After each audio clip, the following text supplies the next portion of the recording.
You don't drink alcohol, correct? Correct. Have you ever had a sip of alcohol? I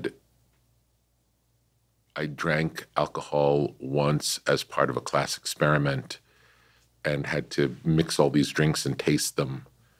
And it was a terrible experience.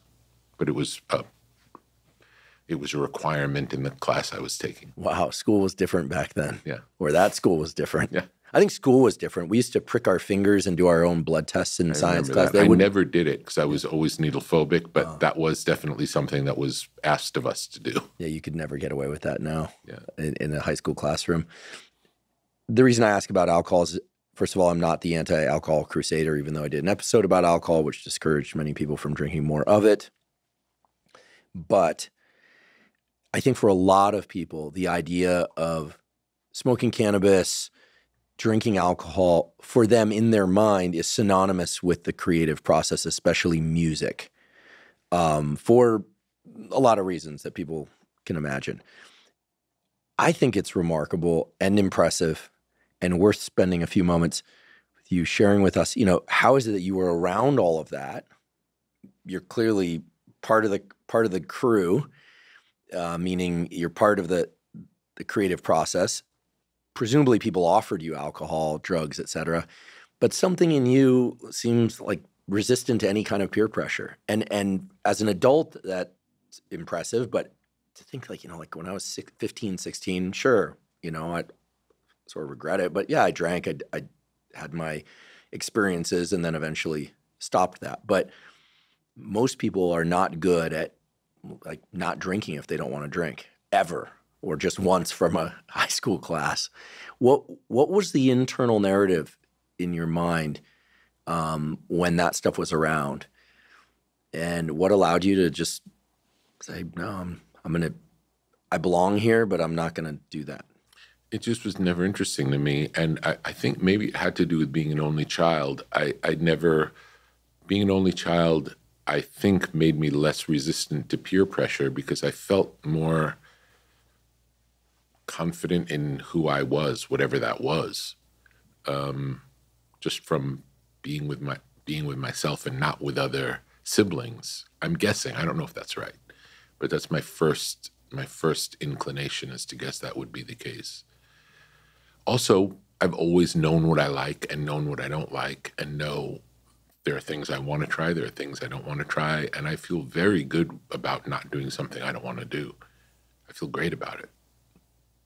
Have you ever been curious about psychedelics, given that? I'm very curious. I've never done it, but I'm very curious. And I've been curious for a long time. There may be a time when I experiment.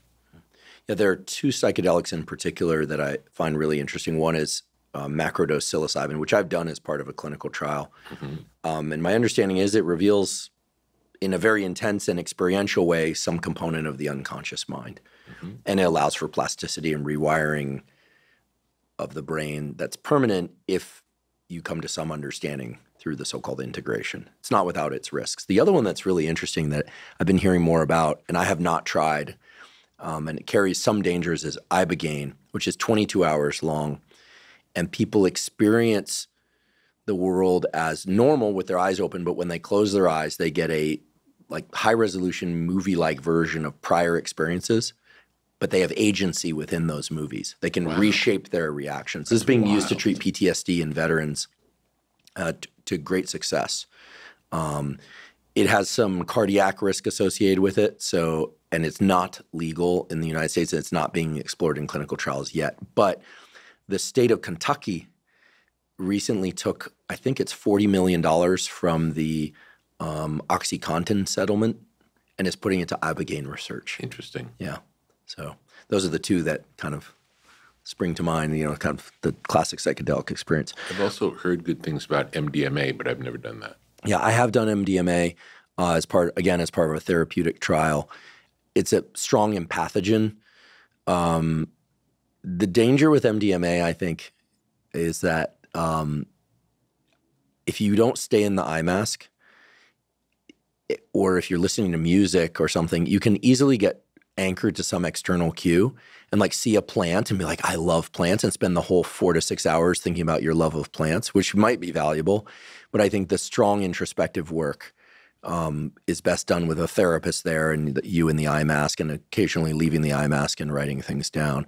So, the reason I put that detail in there is that the psychedelic experience is very different with eyes open versus in the eye mask, with a clinician there versus recreationally.